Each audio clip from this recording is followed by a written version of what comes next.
In 1857 in the North Pole, a ship is stuck in the ice. Captain Anderson tells his crew to start breaking the ice around the ship, hoping that it'll help them move it. After a few hours of work, the ship's doctor calls Anderson to warn him that he can see some fire burning in the distance. Anderson and a few of his men go out to investigate and eventually come across blood scattered all over the ice. A closer look allows them to find a wounded man named Victor. As the group tries to help him, they hear a terrifying roar nearby. Everyone panics, so they rush Victor to the ship before grabbing their guns. Soon the crew sees a horrifying creature approaching them. They immediately open fire, however the bullets do no damage. The creature reaches the ship and starts attacking the men, bringing them down with outstanding strength. He then climbs onto the ship and tells them to hand Victor over. The crew refuses, so the creature starts fighting them again, easily bringing them down one by one. Anderson gets his shotgun and opens fire, finally hitting the creature hard enough to make him fall from the ship. However, he's still alive, so the men rush to pull up the ladder to prevent him from coming aboard again. The furious creature then starts pushing the ship, which starts to dangerously tilt. Anderson fires again, and this time he aims for the ice under the creature's feet, causing it to break. The creature quickly sinks into the frozen water. Moments later, the ship's doctor treats their guests' injuries. Victor warns them that the creature will return because he can't die and he'll kill everyone who tries to stop him. He also admits he created the creature, so when he comes back, he wants Anderson to hand Victor over. Then he starts sharing the story of how it all started. Victor is the son of the renowned surgeon Leopold, who married his mother only for her wealth. Leopold isn't home often, but when he becomes so controlling that he even forces his wife to eat when he tells her to. Victor's parents fight often about money and also about him, which always makes the poor child very scared. After those fights, Victor comforts his crying mother and realizes that his father hates them both. Leopold teaches Victor everything he knows about medicine and tests him often. If the boy gets an answer wrong, Leopold hits his face with a stick. One day, Victor's mother goes into labor and begins to bleed rather heavily. Leopold immediately rushes to help her give birth and the baby is born healthy, but sadly the mother dies in the process. Without her company and support, Victor begins to feel alone in the world. As years pass, Leopold spends all his time with his younger son William while Victor gets ignored. This treatment makes Victor wonder how his mother could have died under the care of the best doctor in the country. One day he finally confronts his father, accusing him of letting his mother die to get the son he wanted. Leopold simply responds that nobody can conquer death, so Victor swears that one day he'll master life and death themselves. That night, he dreams about a terrifying dark angel surrounded by flames, which inspires him to decide that he'll become a better surgeon than his father. In the present, the creature breaks through the ice and returns to the surface so he can search for the ship again. Meanwhile, Victor continues his story. After Leopold's death, William is sent to live with some relatives in Vienna while Victor travels to London and Edinburgh. For years, he does nothing but expand his knowledge as much as possible. In 1855 at the Royal College of Medicine, Victor proposes that humans can stop death and reveals the remains of the body of a shopkeeper. However, the arm belongs to a carpenter and Victor has stitched them together. He connects a device to the body and everyone is shocked to see it move. Victor is using an electric current and a professor calls this a mere carnival act, so to prove him wrong, Victor throws a ball. The body immediately catches it, proving that the brain is functioning and the muscles aren't just moving because of the electric shock. The professors call the project unholy and an abomination, pointing out that only God can give and take life. An argument ensues and the crowd goes wild while Henrik watches quietly from his corner. After disconnecting the body, Victor leaves the building. Henrik immediately goes after him and explains he was sent by William, who will come to visit Victor in a few days. William wants to introduce him to his fiancée, who is also Henrik's niece. When Victor asks about his presentation, Henrik says it was brilliant, but also that Victor made mistakes because he was too excited. Henrik asks him to stay in Edinburgh for 3 more days because he'll show him something extraordinary. 3 days later, Victor visits Henrik at his residence and brings his research. Henrik explains he used to be an army surgeon and reveals a wooden slab with an entire nervous system preserved like a piece of art. They discuss the details of how the human body could store energy, which gives Victor new ideas to improve his project. Henrik offers to share all his resources with Victor and swears he only wants knowledge in return, although he may ask Victor for a favor later. Victor says he'll think about it and leaves to finally meet with his brother. William introduces Victor to his fiancée Elizabeth and they have dinner together. However, the mood is immediately soured when William says Victor has always been an attention seeker and Elizabeth calls him a fool. In the present, Victor starts coughing up blood, so the doctor gives him some medicine. Suddenly the crew outside begins to yell and a man comes to get Anderson. Apparently someone saw the creature getting closer, but Anderson takes a look and doesn't see anything. The crew is terrified and thinks they should get rid of Victor, however Anderson tells them that Victor is under his protection. Nearby, the creature stares at the ship. When Anderson goes back, Victor continues his story. A few weeks after the awkward dinner, Henrik takes the brothers to an old abandoned castle in the middle of nowhere. Victor finally takes his deal and tells him everything he needs to transform the castle into the most magnificent lab. Afterward, Victor starts visiting the nearest town, often to buy the bodies of hanged criminals, which he harvests for parts. One day he's surprised to see Elizabeth in town, so he follows her to discover she visits the local church to confess. Victor gets in the confessional first and pretends to be the priest to hear what she has to say. Elizabeth explains that her brother-in-law is an evil and cruel man, so Victor opens the window and realizes she knew he was there all along. Later, during a dinner party, Victor takes a look at the books Elizabeth bought and learns she's interested in insects. She expresses an interest in science and the smaller wonders of life, which impresses him so much that he asks her to dance. During the next few weeks, Victor keeps on gathering bodies and visiting smiths to get the pieces of machinery he needs. He also starts spending more time with Elizabeth. His experiments aren't progressing at all, and Henrik confronts Victor in private, saying he's letting a woman distract him. Henrik explains that the war will end soon, so he gives Victor one final week to achieve something. Sometime later, Elizabeth visits Victor at the lab. He tells her that he feels a bond between them and tries to kiss her, but Elizabeth steps away and says she's already chosen William. After she leaves, Victor takes a bath to brood over his heartbreak. This fills him with inspiration, and he finally realizes what his experiment has been missing. He changes the connection of the battery and finally makes a body move again. Afterward, Henrik and Victor go to a battlefield to gather as many bodies as possible. For the next few days, Victor works hard in choosing only the best parts from each body to build a human being from scratch. Henrik occasionally visits to take pictures of the process. One evening, Victor notices that there's a storm coming, so he gets the creature ready for awakening. Then he goes looking for Henrik and finds him hiding behind a mirror with almost no hair on his head. It turns out he's been wearing a wig to hide that he has cancer and he won't live for long. Henrik finally reveals what favor he wants from Victor. His brain should be transplanted to the creature so he can keep on living. Victor refuses and runs upstairs. On the castle rooftop, Victor climbs to the top of the tower and installs a device that will connect the creature to the lightning. When he comes down, he finds Henrik begging him to reconsider. He offers all his money and even Elizabeth as payment. Victor refuses again and explains that the cancer has polluted every part of Henrik, including his brain and blood. A furious Henrik picks up a piece of the device and threatens to throw it down the tower shaft. Victor tries to take it back, and in the struggle, both the piece and Henrik fall down the shaft and Henrik instantly dies. Victor runs downstairs and after checking on the body, he recovers the piece and connects it to the machine. Unfortunately, the device is having some trouble, so he has to work fast to readjust everything. When the lightning finally strikes, sparks fill the lab and electricity runs through the creature's body. Then Victor disconnects the device and checks on the creature's pulse, but sadly there isn't any. He yells in fury before going to his bedroom, where he dreams of the Dark Angel again. The next morning, Victor wakes up when he hears his mother calling his name. When he looks up, he's shocked to find the creature standing in front of him.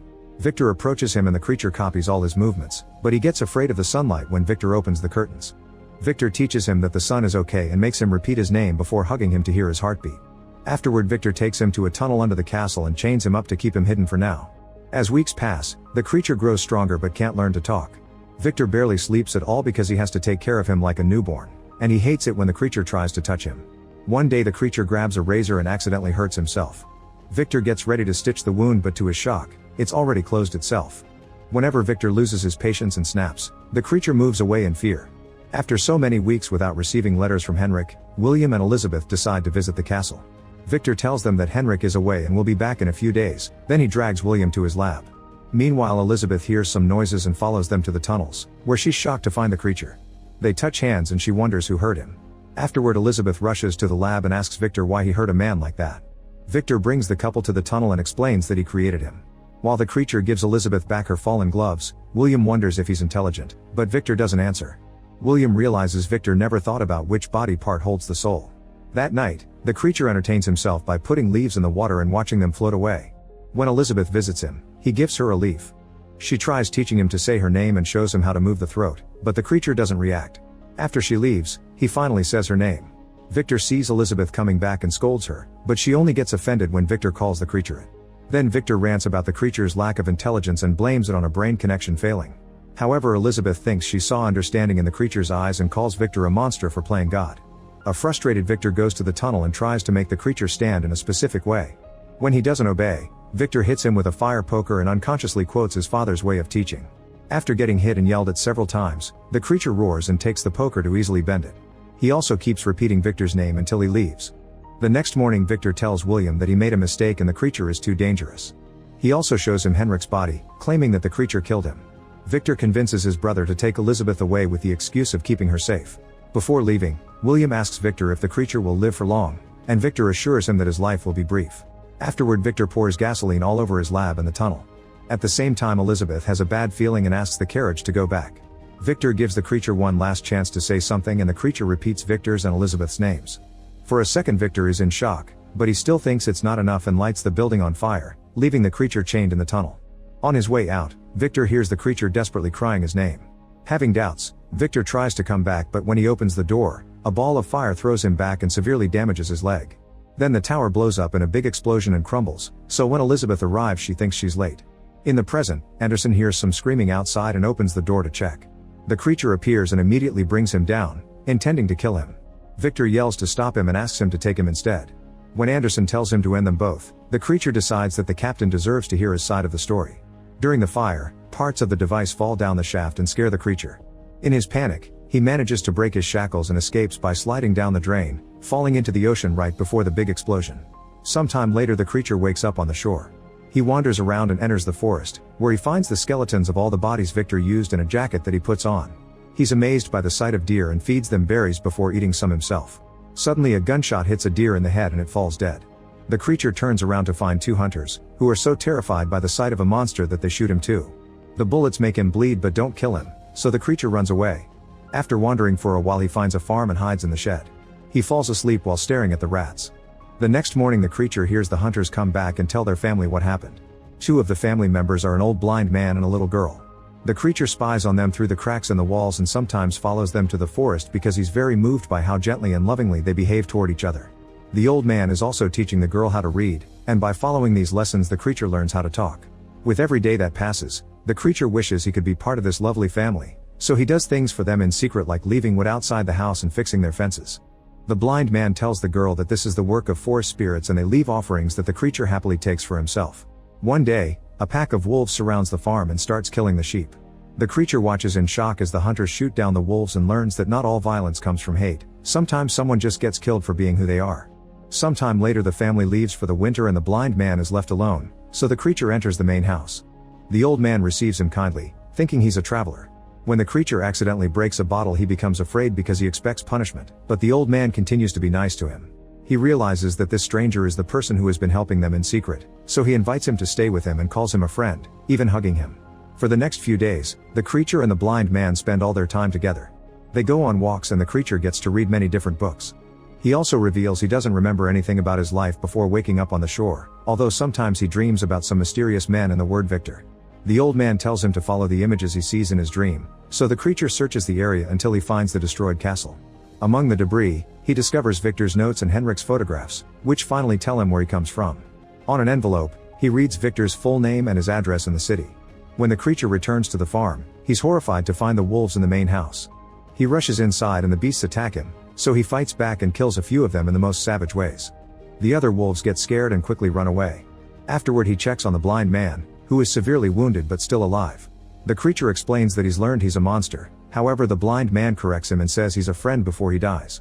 At that moment the hunters come back and recognize the creature from the deer incident. They think he killed the old man so they open fire and even stab the creature, but since he doesn't die, they step away in fear. The creature goes outside and the hunters shoot him a few times until he collapses. Then the hunters leave, thinking he's dead. A few hours later, the creature wakes up once his wounds are healed. He realizes he'll never be able to die, so instead he wants a companion for his eternal life. Meanwhile Victor has lost a leg and wears a prosthetic. Every night he dreams about the Dark Angel, who haunts him with guilt. On the night of William's wedding, Victor visits Elizabeth to wish her a happy marriage, but Elizabeth can't stand seeing him and slaps him to force him to leave. It's then revealed that she still has the creature's leaf. Victor returns to his room and finds the balcony door open. When he turns around, the creature comes out of the shadows and asks Victor to make him a companion. Victor refuses to make another monster, so the creature starts throwing him around the room, destroying all the furniture. Elizabeth hears the noise and rushes to Victor's room, getting emotional when she gets to reunite with the creature. Victor uses the distraction to grab his gun and tries to shoot his creation, but Elizabeth defends him and gets shot instead. The noises attract William and all the guests, so Victor tells them that the creature killed Elizabeth. The men jump on the creature to try to capture him, but he's very strong and easily throws everyone off, severely hurting them in the process. Then Elizabeth asks the creature to take her with him, so he picks her up and leaves the room. As they cross the reception area, the rest of the guests step away in horror. Meanwhile Victor checks on William, who blames his brother for everything and says that Victor is the real monster before dying. In a cave nearby, the creature puts Elizabeth down. She says that she never found her place in the world but she's found it in the creature, which has made her eternal. When she finally dies, the creature has a breakdown. Soon Victor enters the cave too and the creature pushes him against the wall, breaking Victor's nose while asking him to kill the creation that he started. Then he runs out of the cave, taunting Victor into a chase. Hungry for revenge, Victor follows the creature for weeks and eventually the chase takes them to the North Pole. After shopping for ammo and dynamite, Victor camps on the ice and waits in his tent. When the creature tries to come in, Victor shoots his hand and causes him to move away. The creature then surprises Victor from behind and drags him out, accidentally knocking out a lamp that sets the tent on fire. The creature then breaks Victor's only leg and cracks his hand when Victor tries to stab him. He takes the knife and stabs Victor on the shoulder before checking his bag. When the creature finds the dynamite, he hopes this will finally do the trick. He forces Victor to light it before letting him run away. However, because of his injuries, Victor can't move fast enough. The dynamite explodes and the shockwave sends Victor rolling down a snow dune, yet the creature is still alive. This is when the crew finds them. In the present, Victor holds the creature's hand and finally apologizes, calling the creature my son and telling him to keep on living. The creature says he forgives him and Victor dies in peace as the creature kisses him on the forehead, calling him father. Afterward, Anderson makes his men step away and lets the creature leave. As thanks, the creature pushes the ship to finally free it from the ice. As the ship sails away, the creature stares at the sun like Victor taught him. Like, comment, share, and subscribe. Thanks for watching. See you on my next video.